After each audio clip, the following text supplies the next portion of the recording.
Performance shifts are a big part inside of your career. And one of the biggest challenges that ultimately you've been going through a bit of a layered approach. If you're kind of like at 20 transactions, how do I get to 22 is very much about tweaking. Maybe you put out an extra DL, maybe you get lucky on an extra market appraisal, but there's no real major redesign of your business. But yet, if you're in a position that you're thinking about exponential growth, I'm growing from 20 transactions a year to 200 transactions a year, then everything breaks. At 200 transactions a year, that's at least 21 open homes on a Saturday. That means you plus two other very competent agents working inside of your team.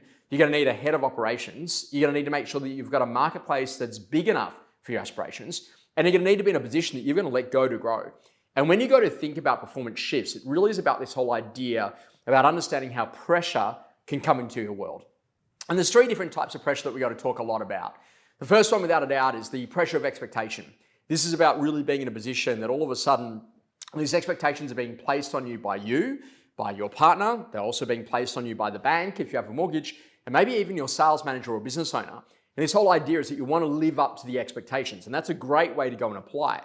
The second way to think about it is what we've got to call this simple pressure, which is all about scrutiny.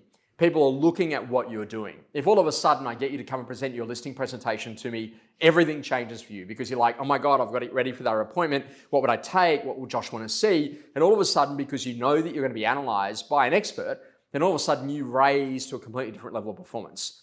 And after that, the final one is then what we've got to call the pressure of consequence. And this is about being in that position that all of a sudden that there's this major consequence that if I don't get it done by that particular date, then it's never going to get done. And a great example of that is an auction campaign or ultimately you before you go on holidays tomorrow. So why this is a really important conversation, if you want a great quality performance shift, you've got to learn how to apply pressure in a way that actually gets you to perform at a completely different level.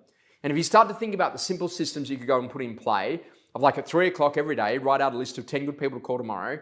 And tomorrow morning when you walk in that door, you call those 10 people first before you do everything else because you set that hour up for success. That's where everything will change for you. And that's what performance shifts are all about. It's about changing your thinking and applying pressure in a way that allows you to perform at a completely different level. And what you've got to remember is that pressure creates diamonds. And if you want to achieve incredible things inside of your life, then ultimately you've got to sacrifice some things in order to be able to go all in on the things that really matter.